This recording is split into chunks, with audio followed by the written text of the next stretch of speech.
Nossa saudação carinhosa a todos vocês que estão na igreja do Jardim América, para a nossa adoração nesse sábado de manhã. A você também que nos assiste através das redes da igreja, seja muito bem-vindo também. Teremos o nosso momento de estudo da palavra. Hoje o tema será Então Virá o Fim. E ao final da mensagem de hoje, nós teremos uma cerimônia batismal. Então será um sábado festivo também. Quero convidar você a abrir sua Bíblia comigo. Eu acho que você sabe o verso, né? Quando colocamos o título, Então Virá o Fim. Quem sabe você se lembrou de Mateus 24:14, de onde extraímos essa expressão.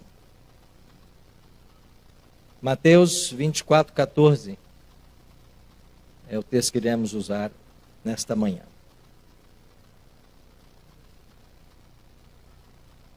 Somos aconselhados a nunca abrir esse livro sem antes fazer uma oração. Já oraram pelo estudo dessa manhã, mas oração não quer demais. Pai querido, nos reunimos nesta manhã para adorar-te na beleza da tua santidade. Obrigado porque o teu Espírito já está entre nós. Obrigado pelo privilégio que temos de ainda gozarmos liberdade religiosa em nosso país. Pelo privilégio que temos de ter a tua palavra em nossas mãos e de poder estudá-la mais uma vez nesta manhã. Obrigado, Senhor, também pelas preciosas pessoas que serão batizadas nesta manhã, frutos da obra do teu Espírito. Nos ajuda, Pai, nesta manhã a ficarmos reverentes na tua presença, a descalçarmos nossas sandálias, porque o solo que pisamos é terra santa. Para que o teu Espírito nos fale mais uma vez, e para que as decisões que precisam ser tomadas, motivadas pela tua palavra, elas possam ser tomadas nesta manhã. Oramos em nome de Jesus. Amém. Mateus 24:14, por gentileza, leia comigo aí. Palavras do próprio Jesus Cristo. E ele diz assim: E será pregado este evangelho do reino por todo o mundo, para testemunho a todas as nações. Então virá o fim. Uma análise sintática dessa palavra então nos permite reconhecer que ela está condicionando o fim do mundo à volta de Jesus. Ou melhor, o fim do mundo e a volta de Jesus à pregação do Evangelho. E será pregado em testemunho a todas as nações, então, e só então, virá o fim. Isso quer dizer que o fim não vem sem que o Evangelho seja pregado. Essa pregação, esta profecia de Cristo, ela tem um duplo cumprimento. Como a gente percebe aqui em Mateus 24, onde Jesus ele mescla os eventos do fim do mundo com a destruição de Jerusalém no ano 70. Há um duplo cumprimento de Mateus 24:14. Tudo começou em Atos 2, quando o Espírito Santo foi derramado. Esse evento é singular, porque é o cumprimento de uma profecia feita há séculos no passado. E se você puder abrir a sua Bíblia comigo, lá em Joel, é um livro pequeno, mas você está acostumado a achar Daniel, né? Aí você passa Oséias, depois é Joel. No capítulo 2, Joel capítulo 2, verso 23, o profeta escreveu: Alegrai-vos, pois, filhos de Sião, regozijai-vos no Senhor vosso Deus, porque Ele vos dará em justa medida a chuva, e fará descer como outrora a chuva temporã e a chuva serôdia. E no verso 28, ele continua: E acontecerá depois que derramarei o meu espírito sobre toda a carne, vossos filhos e vossas filhas profetizarão, vossos velhos sonharão e vossos jovens terão visões. Então Cristo está falando em Mateus 24 de que o evangelho seria pregado a todas as nações, mas esse evangelho só poderia ser pregado pela ação do Espírito prometida por Joel. Essas duas chuvas, Serode e Temporã, eram linguagens bem conhecidas lá na Palestina, especialmente para um povo que vivia da agricultura. A gente não sabe muito bem o que é isso, né? Porque quando a gente precisa de arroz e feijão, você vai até no chibata ali, toma uma chibatada e traz, né? No preço que estão as coisas. A gente não tem muita noção da necessidade da chuva para o alimento. Mas as pessoas que vivem da agricultura, os responsáveis pela produção do alimento, sabem que se não houver ali o cereal, se não houver a chuva, nada vai ser produzido. E nos tempos bíblicos, essas duas chuvas eram muito importantes e conhecidas. Quando caía a primeira chuva, a chuva temporã, era a hora da semente ser lançada ao solo. E muitas vezes, o grão era lançado ao solo na expectativa da chuva, mas na certeza de que ela viria. E quando a chuva chegava, ela permitia que a semente morresse e germinasse. Nascesse a planta e em breve chegasse o fruto. Quando se cumpriu a promessa da chuva temporã? Ela se cumpre em Atos 2. Versos 1 a 4. Ao cumprir-se o dia de Pentecostes, estavam todos reunidos no mesmo lugar. De repente, veio do céu um som como de um vento impetuoso e encheu toda a casa onde estavam assentados. E apareceram, distribuídas entre eles, línguas como de fogo. E pousou sobre cada um deles, todos ficaram cheios do Espírito Santo e passaram a falar em outras línguas, segundo o Espírito lhes concedia que falassem. Em Atos capítulo 2, você tem o derramamento do Espírito Santo.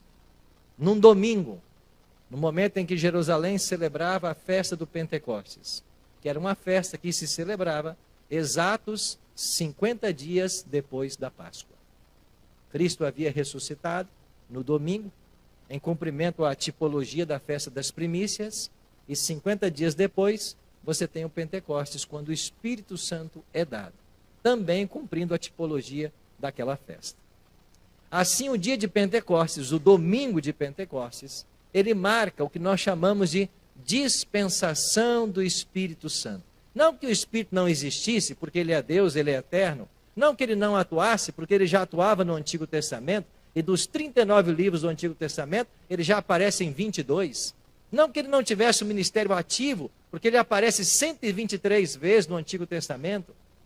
Não porque ele viesse para dar dons, ele já havia dado dons. E você encontra todos os dons do Novo Testamento no Antigo Testamento, com exceção de 2, falar línguas e interpretar línguas. Esses não estão lá. Todos os demais estão. O Espírito Santo é o Deus que atuava nos bastidores e ainda atua. E ele havia dirigido o povo de Deus, feito todos os milagres que nós conhecemos, capacitando pessoas. Só que o Pentecostes marcou uma nova fase. Por quê? Porque agora inicia-se o seu trabalho como substituto. Ele é o substituto de Cristo. É por isso que Jesus falou, eu vou para o céu, convém para vocês que eu vá, mas quando eu for eu vou enviar um outro Consolador, esse outro é igual a mim, e ele vai estar para sempre convosco. Então, quando o Espírito vem no Pentecostes, ele vem com uma nova função. Ele agora é o substituto de Cristo. E ele veio para continuar o trabalho de Cristo, para levar toda a glória para Cristo, para conduzir as pessoas a Cristo. A gente chama o Espírito Santo de a pessoa humilde da divindade. Tanto é que você vai encontrar no Apocalipse um trono para o Pai, um trono para o Filho, mas não há um trono para o Espírito. A função dele é chamar a atenção para Cristo, é glorificar a Cristo. Então foi um momento marcante esse domingo de Pentecostes. E o Espírito Santo ali começou a agir para que o Evangelho avançasse. E os discípulos receberam dom de línguas. E quando eles começaram a pregar nas línguas das 14 nações reunidas em Jerusalém, alguns, zombando, disseram, o que está acontecendo? Esses homens estão bêbados? Aí Pedro se levanta e diz assim, Atos 2,15. Esses homens não estão embriagados, como vim dispensando, sendo esta a 3ª hora do dia, 9 da manhã. É muito cedo para alguém estar embriagado, até mesmo quem bebe. Eles não estão embriagados. Mas o que vocês estão vendo aqui, o que está acontecendo, é o que foi dito por intermédio de Joel, que nós acabamos de ler. E acontecerá nos últimos dias, diz o Senhor, que derramarei o meu espírito. E Pedro interpreta o evento de Atos 2 como cumprimento de Joel 2. É a chuva do Espírito que vocês estão vendo. E sabe o que aconteceu? A chuva veio com um propósito especial. E qual foi esse propósito? Jesus havia dito, vocês vão receber poder. E vocês serão minhas testemunhas. Aonde vocês irão testemunhar? Em Jerusalém. Começa por aqui. Mas vocês irão para a Judéia, vão para Samaria. E depois vocês vão até os confins da terra. E eles foram.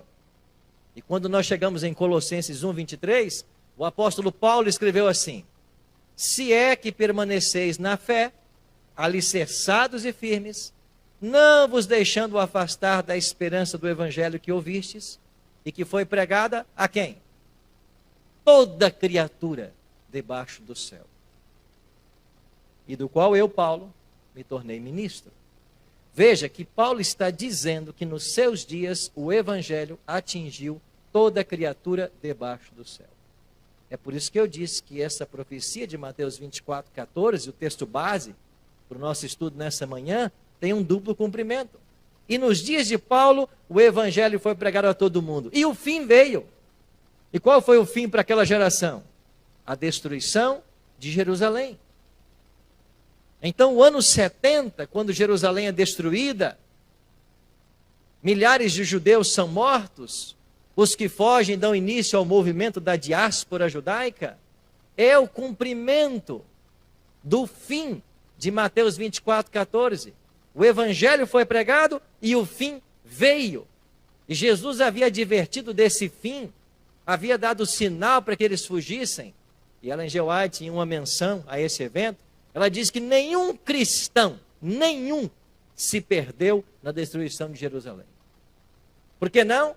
Porque quando os exércitos romanos sitiaram Jerusalém, houve um momento que eles baixaram guarda. E este era o sinal que Cristo havia dado cerca de 40 anos antes para que eles fugissem. E quando eles baixaram guarda por um momento, todos os cristãos fugiram. Quando voltaram os exércitos, eles só encontraram ali os judeus que não haviam aceitado Cristo e estes morreram. E Flávio José, um historiador do 1º século, disse que morreram tantos judeus que nas escadarias do templo descia sangue como a enxurrada de uma chuva. Tanto judeu que morreu no ano 70, porque não ouviram a advertência de Cristo. O evangelho foi pregado, o fim veio, primeiro cumprimento de Mateus 24:14. Agora eu disse que há um duplo cumprimento. Por quê? Porque o início da igreja cristã é marcado com a vinda desta chuva, a temporã. E nós podemos chamar isso do grande arco da atuação do Espírito Santo. E agora, nós estamos aguardando o fechamento do arco, quando virá um novo Pentecostes. E tão essencial, tão indispensável, tão imprescindível, quanto foi o Espírito nesse primeiro momento, para que a semente do Evangelho fosse lançada, e para que o mundo fosse evangelizado, também ele o é agora, no fechamento do arco, quando nós aguardamos a chuva serôdia.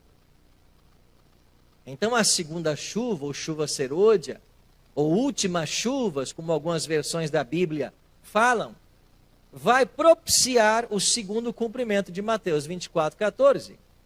Agora eu volto a sua atenção para o verso base dessa manhã. Leia comigo de novo. E será pregado este evangelho. Agora a ênfase aqui é nesse pronome demonstrativo. E será pregado este evangelho. Não é qualquer evangelho. Há um evangelho para ser pregado. Jesus disse que é este evangelho. E de que evangelho Jesus está falando? nós encontramos resposta de que Jesus voltará quando o evangelho for pregado. Mas qual evangelho? O evangelho eterno. Está contido esse evangelho em Apocalipse. Agora vamos para o capítulo 18. Se você puder abrir Apocalipse aí, é interessante. Olha Apocalipse capítulo 18. O livro das revelações.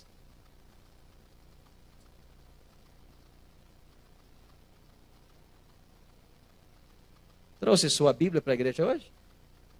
Deixa eu ver a sua Bíblia. Levanta. Dá mais alto. Amém? Eu comecei a dizer essa semana. Gravamos o Bíblia Fácil essa semana. E eu comecei a dizer de novo que nós adventistas somos o povo da Bíblia. Espero que não seja envergonhado. Mas eu vou dizer daqui para frente. Viu, Tito? Anamira, nós somos o povo da Bíblia. Vamos levar essa igreja a ser o povo da Bíblia. A conhecer a Bíblia. A todos ficar bom na mira. Não deixe de trazer sua Bíblia para a igreja. Não deixe de ter a Bíblia. E, sobretudo, não deixe de lê-la. Toda vez que você lê, é a boca de Deus falando com você. Né, Maria? Minha amiga Maria. Aonde está o acontecimento da chuva serôdia no Apocalipse? É no capítulo 18. E no verso 1 diz assim: depois dessas coisas, vi descer do céu o quê? Por que outro anjo? Porque no capítulo 14 já haviam sido vistos 3. Apocalipse 18:1 é o quarto anjo. Vi outro anjo, é o quarto. E quando esse anjo veio, o que aconteceu? Ele tinha grande autoridade e a terra se fez o quê? Se iluminou com a sua glória. Mas quem é esse quarto anjo que ilumina a terra com a sua glória? É o Espírito Santo. É a chuva serôdia, que batizará um povo, que vai pregar o evangelho. Qual evangelho? O evangelho eterno, contido aqui em Apocalipse 14. Agora volta algumas folhas. Volta uma página para Apocalipse 14, uma folha. Aqui em Apocalipse 14 você tem as 3 mensagens angélicas. E olha para o verso 6, 14:6. Vi outro anjo voando pelo meio do céu. Esse é o primeiro. Tendo o quê, irmãos amados? O que ele tem na mão? Um evangelho? Este é o evangelho que Jesus falou lá em Mateus 24:14. Este evangelho será pregado. Qual evangelho? O evangelho eterno. Então escuta uma coisa. Jesus não volta sem que as 3 mensagens angélicas sejam pregadas. E elas serão pregadas no poder da chuva serôdia, que é o Espírito Santo no tempo do fim. Agora, resumindo, o que diz essas 3 mensagens? Primeira mensagem, o anjo vem do céu, tem o evangelho eterno, é para pregar a cada nação, povo, tribo e língua, é para o mundo inteiro. E ele diz em grande voz: temei a Deus, dai-lhe glória, pois chegada é a hora do seu juízo. Primeira verdade que temos que apresentar ao mundo: o juízo chegou. É por isso que nós estamos vivendo o 7º período das igrejas do Apocalipse. A igreja de Laodiceia. Porque a palavra Laodiceia já quer dizer povo do juízo, ou povo julgado. E de acordo com Daniel capítulo 8, esse juízo começou lá, no dia 22 de outubro de 1844. Então a primeira verdade que nós temos que exaltar diante do mundo é que o juízo começou no dia 22 de outubro de 1844. Quando Jesus deixa de ser sacerdote ou não deixa, ele assume uma nova função agora de sumo sacerdote também. É essa a nossa mensagem. E quando você prega isso por aí, as pessoas não sabem. Elas nunca ouviram falar do dia 22 de outubro. Elas não sabem do juízo. Mas como não sabem, se a Bíblia diz claramente que depois da morte vem o juízo? E se o juízo precede a volta de Cristo? E se todos nós temos que comparecer perante o tribunal de Cristo, como Paulo ensinou? Como não conhecem? Porque não estão prontas. E nós temos que preparar. Nós temos que pregar. Essa verdade que chegou para você tem que ir para outros. Por falar nisso, eu gosto muito daquele momento da multiplicação dos pães. Há uma tremenda lição nesse milagre de Cristo. Jesus alimentou 2 multidões multiplicando pães. Ele multiplicou 2 vezes. Mas em todas as vezes que ele multiplicou, os discípulos foram responsáveis por alimentar a multidão. E cada um tinha um cesto. E houve uma ocasião que ficaram 12 cestos cheios. Por que 12? Porque eram 12 os apóstolos. Então, eles pegavam o cesto da mão de Cristo e levavam para a multidão. Em algum momento, o pão e o peixe acabava. E eles vinham com o cesto vazio até Cristo. E Cristo operava o milagre. O milagre não estava no discípulo, o milagre não estava no cesto, o milagre estava em Cristo. E eles vinham até Cristo, e Cristo operava o milagre. E eles voltavam para a multidão, entregavam. Quando acabava o pão, acabava o peixe, eles voltavam em Cristo. O milagre era operado, e eles voltavam para a multidão. Ou seja, se você não vai a Cristo, você não tem o que entregar. Se você não vem a Cristo, você não tem nada para dar. Porque ninguém pode dar o que não tem. Então você tem que conhecer esse assunto, meu irmão. Nós temos que gastar tempo com esse livro. E a nossa igreja, tão amada, vive um fenômeno. Nós nunca tivemos em nossos bancos tantos mestres, tantos doutores, tantos pós-doutores, tantos livres docentes, conhecedores de todas as matérias, mas cada vez menos conhecedores de Bíblia. A gente está gastando 8 horas por dia com matemática, com aritmética, com física quântica, nos preparando para um vestibular, e está certo, não tem problema. Mas de que adianta tudo isso se eu não gasto tempo com a Bíblia? Porque não é matemática que vai salvar ninguém, não é física quântica, é o Evangelho. E sabe o que Ellen G. White ensina, se você acredita nela? E quando nós gastamos tempo com a Bíblia, a nossa mente se prepara para qualquer outro tema. Existem pesquisas nas universidades dessa igreja que mostram que quando os estudantes são colocados em contato direto com a Bíblia, a sua produção acadêmica é outra. Por quê? Porque o livro de Deus abre nossa mente para a compreensão de qualquer outro tema. Não é perder, é ganhar.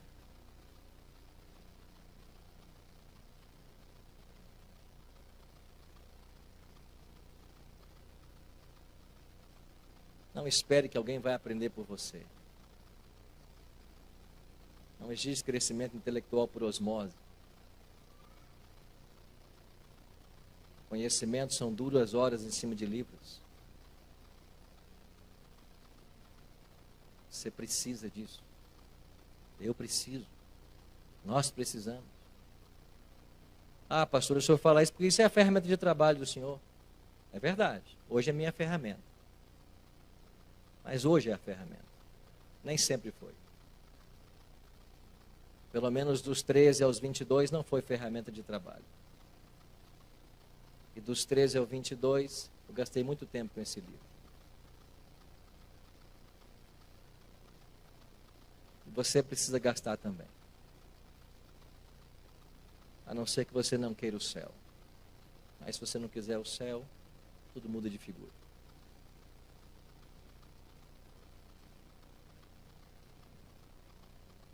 O primeiro anjo diz assim: o juízo começou. Ele continua: e vocês têm que adorar o que fez os céus, a terra, o mar e as fontes das águas. De onde o anjo está tirando essa expressão? Do 4º mandamento, lá de Êxodo 20, 8 a 11. É de lá que ele pega a expressão. Então, primeiro o anjo enfatiza 2 doutrinas.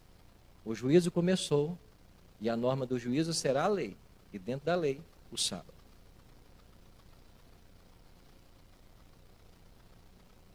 Se você não santifica o sábado, não adianta guardar os outros 9. Porque o critério do juízo será a lei. E o sábado está sendo bombardeado. Todo mundo por aí está ensinando o domingo. Estão arranjando desculpas para o sábado. Isso é para o judeu. Jesus aboliu o sábado. Jesus trabalhou no sábado. E as mentiras vão por aí, sendo ecoadas dentro de muitos templos cristãos no Brasil e no mundo. Isso é profético, não se preocupa. Nós não temos que nos preocupar com a mentira. Nós temos que exaltar a verdade. Porque quando a verdade é exaltada, o erro cai por terra. Então o anjo claramente anuncia: adore ao Criador. E há um dia memorial para ele ser adorado, é o sábado. Então quando você pegou sua Bíblia e veio para a igreja hoje, você está testemunhando de que você está seguindo a palavra. O terceiro anjo diz assim: se alguém adora a besta e a sua imagem, vai ser destruído. Então nós aprendemos que a gente tem que pregar essas duas mensagens por contraste. Enquanto a primeira nos leva a adorar a Deus, a terceira adverte da adoração à besta. E finalmente adorarão a besta todos aqueles que, opondo-se ao sábado da lei, aceitarem um domingo como dia santo.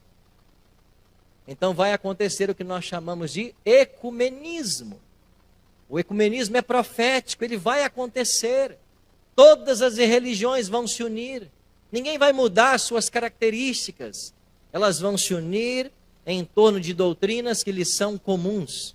E quais serão as duas doutrinas que servirão como elemento aglutinador para todas as religiões?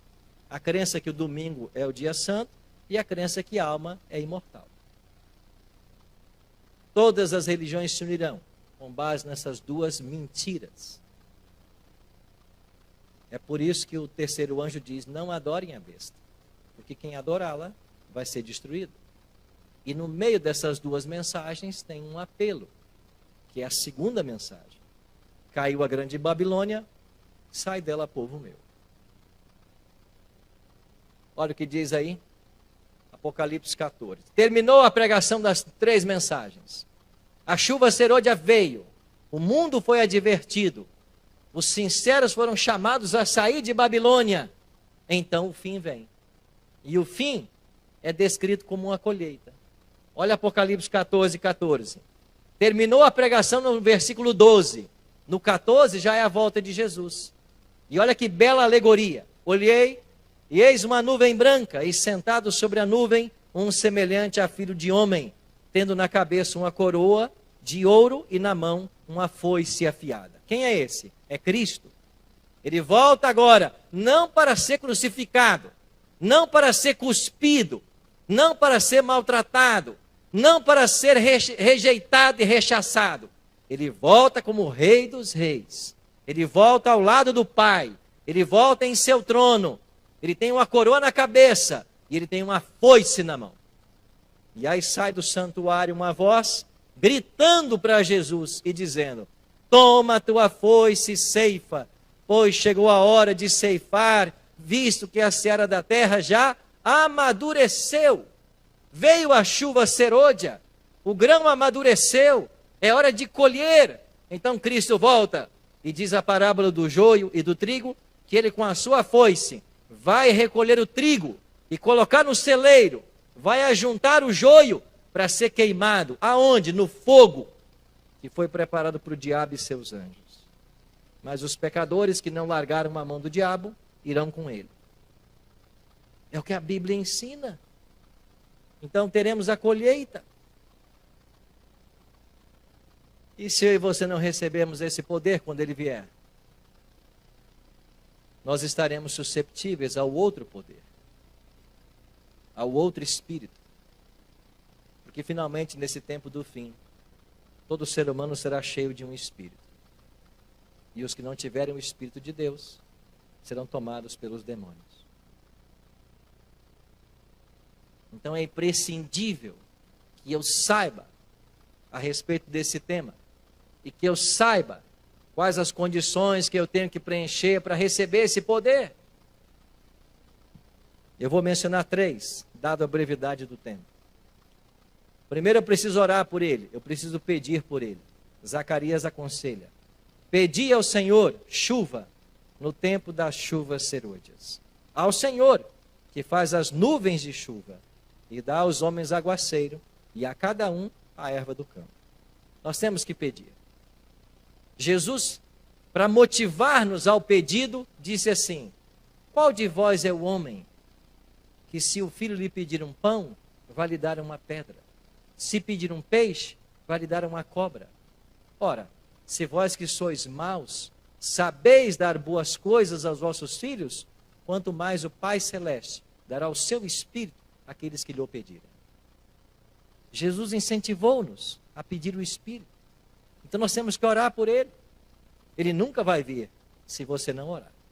Segundo, nós temos que nos arrepender e confessar os nossos pecados. Essa é uma condição imposta em Atos. Olha o que disse Pedro: arrependei-vos, pois, e convertei-vos, para serem cancelados os vossos pecados, a fim de que, da presença do Senhor, venham tempos de refrigério. E essa expressão, o tempo de refrigério pela presença do Senhor, é uma alusão à chuva serôdia. E que envie Ele o Cristo, que já vos foi designado Jesus. Então, se não houver arrependimento e confissão de pecados, o Espírito não virá. E terceiro, nós temos que nos unir. Atos 2 diz que diariamente os cristãos da igreja primitiva perseveravam unânimes no templo, partiam pão de casa em casa, tomavam suas refeições com alegria e singeleza de coração. A expressão aqui, unânimes, ela aparece várias vezes em Atos. Aqueles discípulos que outrora brigavam pela supremacia, queriam ser os primeiros no reino de Cristo, interpolaram ele várias vezes sobre o assunto, agora não. Agora estavam unânimes, cada um na sua área, cada um fazendo o seu melhor, e a igreja crescia e prosperava. Por quê? Porque havia unidade. Nós temos que nos unir. Como um povo nós temos que nos unir. E por que é que muitos não irão receber? Porque guarda-chuvas impedirão estas chuvas. Guarda-chuvas são esses, pastor: orgulho, egoísmo, vaidade, mundanismo, falta de autocontrole, falta de domínio próprio, falta de amor, crítica. São guarda-chuvas que são abertos e impedirão muitos de receberem a chuva. Mas ela virá, tão certo como veio no passado. E é nos prometido agora uma porção muito maior. Então a grande colheita se aproxima. Milagres muito maiores do que aqueles que foram testemunhados no Pentecostes irão acontecer. E eu e você poderemos estar de um lado ou de outro, ou como protagonistas, ou como espectadores.